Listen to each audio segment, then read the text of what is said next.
Olá, estudantes da segunda série, tudo bem com vocês?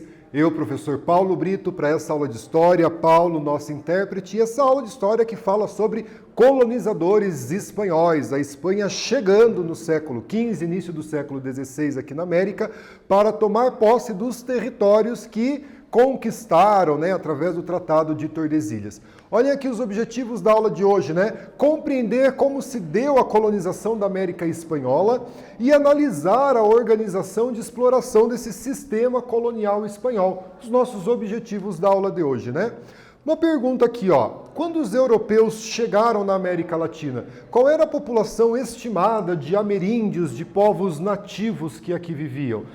Você tem uma ideia de quantos eram esses habitantes que viviam aqui na América Latina? O mapa aqui da América Latina, da região do México até o sul da América do Sul, qual era a população que aqui vivia? Pessoal, quando os europeus chegaram aqui na América, e esse é o verbo que a gente utiliza, Quando eles chegaram, vamos pensar aí na perspectiva que descobriram. Não posso falar que eles descobriram o território americano, os espanhóis, os portugueses, quando chegaram aqui no Brasil, porque vejam bem, há uma população estimada de 57 milhões de habitantes aí vivendo na América Latina, do México até aí a região sul da América do Sul. Então, quando eles chegaram aqui, essa população de 57 milhões de pessoas. E grande parte dessa população que aqui vivia foi dizimada pelos conquistadores, Poder bélico e principalmente as doenças que esses conquistadores trouxeram para cá, os espanhóis, os portugueses, contribuíram, foram responsáveis essas doenças pela morte de milhares de indígenas, milhares dessa população que aqui vivia. Então, para a gente entender por que essas doenças dizimaram tanto assim a população, porque eram doenças que não existiam aqui na América, portanto, os nativos da América, os povos ameríndios, não tinham um sistema de defesa no seu organismo para essas doenças. Então, doenças que hoje são doenças comuns aqui na América, ela vai ser responsável pela morte de milhares e milhares desses indígenas, A supremacia bélica, o que é supremacia bélica, Os espanhóis, eles tinham armas de fogo, eles tinham desenvolvimento dessas armas que não existiam aqui na América.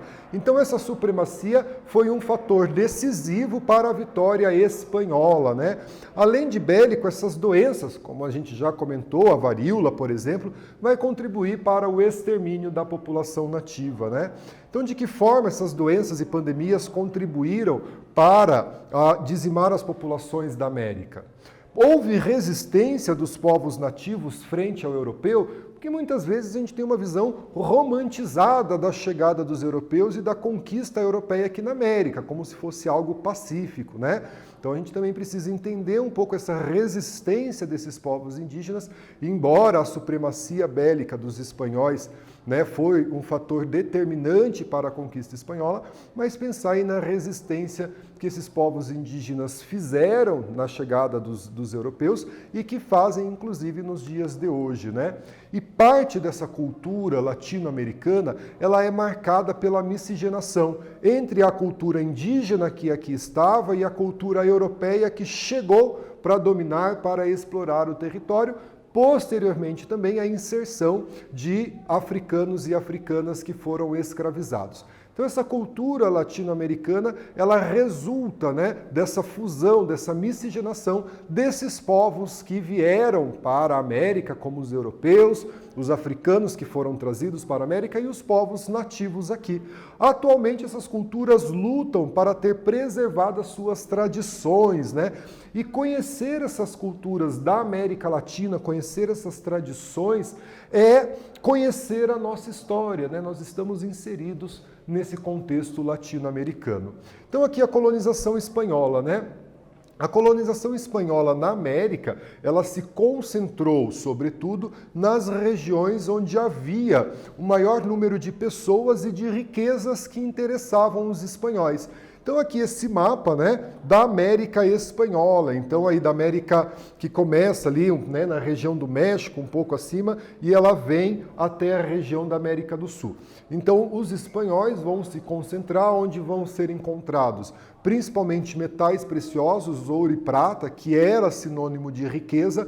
Vamos lembrar aí que a política mercantilista da época dizia que a riqueza de uma nação estava pautada no acúmulo de metal precioso, ouro e prata, em que os espanhóis vão procurar encontrar aqui na América e onde também houvesse um grande número de população para que eles pudessem explorar essas pessoas economicamente. Então aqui esse mapa, né, da América Latina e da colonização espanhola que deixa como herança a língua espanhola como língua oficial da maioria desses países, né?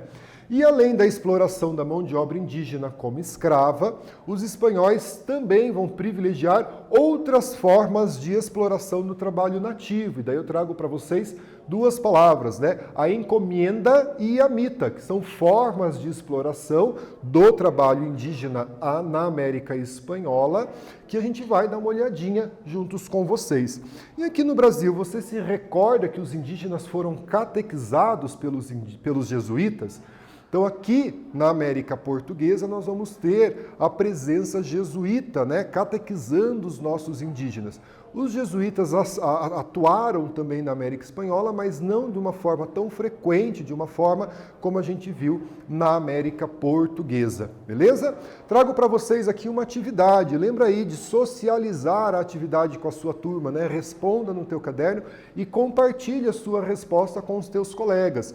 Então aqui, ó, utilize o grupo de palavras abaixo para elaborar uma frase sobre a colonização espanhola. Então aqui, né, exploração, Espanha, ameríndios, doença e cultura. Então esse grupo de palavras e você vai então formular uma frase sobre a colonização espanhola e a gente faz a correção juntos.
Pessoal, vamos fazer a correção, não é? Nós temos um grupo de palavras para que você formule uma frase sobre exploração espanhola, né? Sobre a colonização. Então aqui o grupo de palavras, essas 5 palavras, trago aqui uma possibilidade de resposta para vocês, né? A colonização feita pela coroa espanhola sobre os territórios e populações ameríndias da América foi marcada pela violência.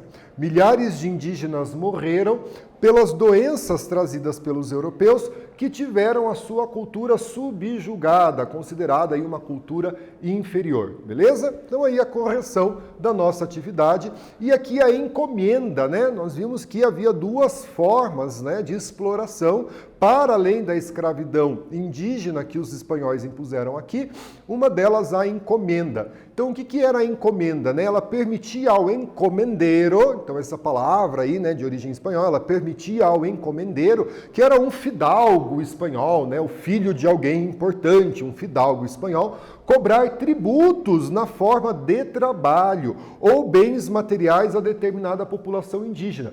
Como não havia, né, a circulação de dinheiro que interessasse a Espanha, então eles obrigavam os indígenas, cobravam esses tributos, esses impostos que os indígenas deveriam pagar em forma de trabalho, né, ou bens materiais, uma vez que, como o professor explicou para vocês, não havia essa circulação da moeda espanhola no início da colonização.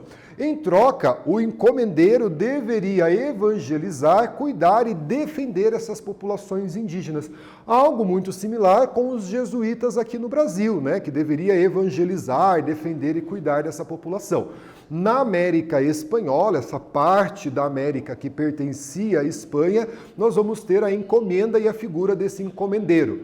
Então ele cobrava esses tributos, né, em forma de trabalho, em formas de bens materiais da população indígena e era responsável por evangelizar, cuidar e defender essa população. Aqui a representação de um encomendeiro, né, e o uso da violência que os espanhóis fizeram com a população indígena. Então aqui, né, essa imagem de um código, né, de um retrato que foi feito, trazendo aí essa perspectiva de um encomendeiro.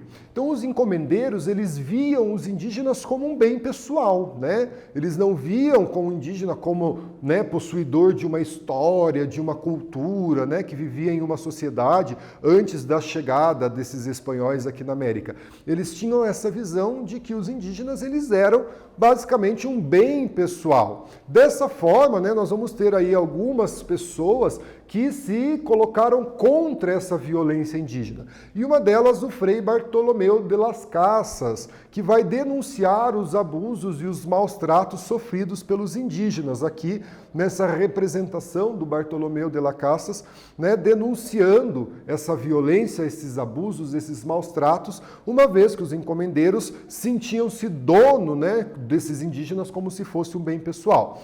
E esses indígenas vão resistir à ordem imposta pelos espanhóis. Então há uma resistência desse indígena, quer seja pela manutenção da sua cultura, quer seja pela fuga, né, para que não fossem, né, obrigados ao trabalho forçado ou a entregar os seus bens materiais. Então esses indígenas organizam uma resistência e essa violência, esse abuso, esses maus tratos sofridos pela população indígena, ele passa a ser denunciado por algumas pessoas na América Espanhola e aqui a gente cita o Bartolomeu de las Casas, né? Então assim, uma pergunta aqui para a gente pensar, assim como na América Espanhola houve resistência indígena no Brasil? Houve, pessoal, e a resistência nem sempre é só através da violência, né? A resistência é, como por exemplo, manter um idioma vivo, né? Manter essa comunicação, esse idioma falado antes da chegada dos europeus vivo, né? Atuante na comunidade indígena, é também uma forma de resistência. Aqui, uma atividade, né? Então veja esse texto escrito pelo Bartolomeu de las Casas. Então ele diz assim, ó: a esses cordeiros tão dóceis, assim qualificados, os espanhóis entraram. Assim que os conheceram como lobos, leões cruéis e esfomeados. E ainda hoje só fazem isso, esquartejá-los, angustiá-los e destruí-los, né? Qual a crítica presente no texto? A quem era dirigido e quem escreveu essa crítica, né? E em que época? Então a gente faz uma análise do documento e vê aí a crítica contida nesse documento e a gente volta fazendo a correção dessa atividade.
Pessoal, vamos então corrigir a nossa atividade, né? A gente tem aí um trecho de um texto, daí tem as informações de quem escreveu e a gente tem as perguntas então para que a gente possa responder. E lembre de compartilhar essas perguntas com os teus colegas de sala, com o teu professor, com a tua professora de história. Então aqui, ó, o texto foi escrito em 1552, século XVI, pelo frei Bartolomeu de las Casas, né? Esse frei que denunciou o abuso, maus tratos e violência sofrido pelos indígenas, né? Então ele fica conhecido por defender as populações indígenas na América Espanhola. A crítica é dirigida aos colonizadores espanhóis e à violência com que com que esses colonizadores tratavam as populações nativas aqui da América. Certo? Então a gente falou da encomenda e agora a gente fala da mita, né? Então era uma outra forma de exploração indígena na América Espanhola. Então aqui, ó, né, no Peru, um sistema de trabalho compulsório ficou conhecido como mita, né? Baseada numa forma de exploração de trabalho imposto, né? Trabalho compulsório, trabalho obrigatório. Então essa população nativa vai ser obrigada a trabalhar para os colonizadores espanhóis. Então, trabalho imposto. E aqui, Cerro de Potosí, cerro geralmente está ligado aí ao monte, uma montanha, né? Aqui nessa reprodução do Cerro de Potosí. Então, por esse sistema, a cada 7 anos, todos os indígenas de uma região, eles eram obrigados a se dirigir a uma mina e prestar serviços por cerca aí de 1 ano. Então era um sistema que a cada período, né, 7 anos, podia ser um pouco menos, determinadas populações de indígenas, elas eram obrigadas a prestar esses serviços, praticamente sem remuneração, né, vinculada aí a uma mina de exploração, para os colonizadores espanhóis. E esse trabalho compulsório, ele durava aí em torno de 1 ano, né? Então a mita nas minas perdurou até o início do século XIX. Então veja, né? Começa lá no século XVI e no século XIX a gente ainda vai ter esse sistema de exploração de trabalho compulsório. E aqui a mina de Potosí, né? Onde vai ser aí explorado ouro, pedras preciosas, vai ser explorado prata, né? A época pertencente ao vice-reinado do Peru, né? Essa organização da administração colonial espanhola que dividiu a América em vice-reinados, eram pelo menos 4 vice-reinados e 4 capitanias, e aqui, portanto, né, a mina de Potosí, do vice-reinado do Peru, e essa mita como trabalho compulsório, trabalho obrigatório, que essa população indígena deveria prestar, né, a cada aí, período de tempo para os colonizadores espanhóis. Então aqui a conquista espanhola, né, em razão das doenças trazidas pelos europeus para a América, a população indígena diminui, né, pessoal, consideravelmente. Essas doenças chegaram, né, foram trazidas aqui para a América pelos espanhóis e a população nativa que não conheciam essas doenças não possuíam anticorpos, então doenças aí tidas como comuns hoje em dia, como por exemplo uma gripe, ela vai dizimar grande parte da população.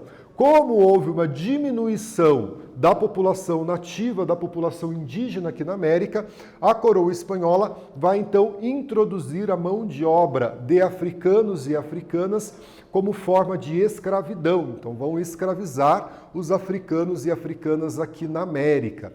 Então trazem para cá essa população de africanos e africanas, uma vez que o comércio de escravos no século XVI, XVII, XVIII era um comércio lucrativo, né? Então, além de trazer essa mão de obra para repor essa mão de obra que aqui na América, né, era utilizada uma mão de obra nativa e que estava diminuindo devido às doenças, à resistência, à violência desses indígenas, então eles introduzem a mão de obra africana escravizada para suprir essa necessidade, ao mesmo tempo que gerava lucros, né, para os comerciantes de escravo. Então essa prática de trazer esses africanos e africanas para serem escravizados aqui vai ocorrer ali entre 1580 e 1640. E esse período na história da América, na história da Europa, ele é conhecido como União Ibérica. É a união entre Portugal e Espanha, né? Eles formaram uma união durante esses quase 60 anos, chamado de União Ibérica. Como Portugal ele já fazia o comércio de escravos entre a América e a África, né, a sua colônia na América, que era o Brasil, a União Ibérica possibilita também a extensão desse comércio de africanos escravizados para a América Espanhola também. Então, esse período de maior entrada de africanos na América Espanhola, mas a escravidão africana perdura na América Espanhola ao longo dos séculos. Beleza? Então, aqui uma atividade. Ó. O quadro ao lado é de autoria desconhecida, nós não sabemos quem pintou esse quadro. Mas ele se chama A Virgem do Cerro e faz alusão à mina de ouro de Potosí. Quais foram as formas de trabalho encontradas na América Espanhola imposta aos indígenas? Vamos pensar nessa atividade, vamos pensar aqui nesse quadro, né, fazendo essa relação da religião com a exploração espanhola e a gente corrige a atividade juntos.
Galera, vamos corrigir a nossa atividade, né? Então a pergunta ali, quais foram as formas de trabalho encontradas na América Espanhola imposta aos indígenas? Você vai lembrar que são duas formas de trabalho, né? Uma era a encomenda, que era o direito do espanhol de explorar o trabalho indígena, e a outra era a mita, né? A obrigação que os indígenas tinham em trabalhar nas minas por um período de tempo para os colonizadores espanhóis, essas duas formas de exploração indígena. Vamos fazer a retomada dos nossos conteúdos, então. Os espanhóis chegaram para conquistar a América no século XVI. Então, ali no início do século XVI, início da conquista espanhola na América. Os espanhóis impuseram aos nativos seus costumes, seus hábitos, seus idiomas, a sua religião cristã católica aos nativos que viviam aqui na América. Duas formas básicas de trabalho, a mita e a encomenda, que nós vimos, né, na nossa aula. E os nativos procuraram resistir à exploração espanhola, né? Fizeram essa resistência à exploração espanhola. Pessoal, espero que vocês tenham gostado da aula. Fiquem bem, se cuidem e até a próxima. Tchau, tchau.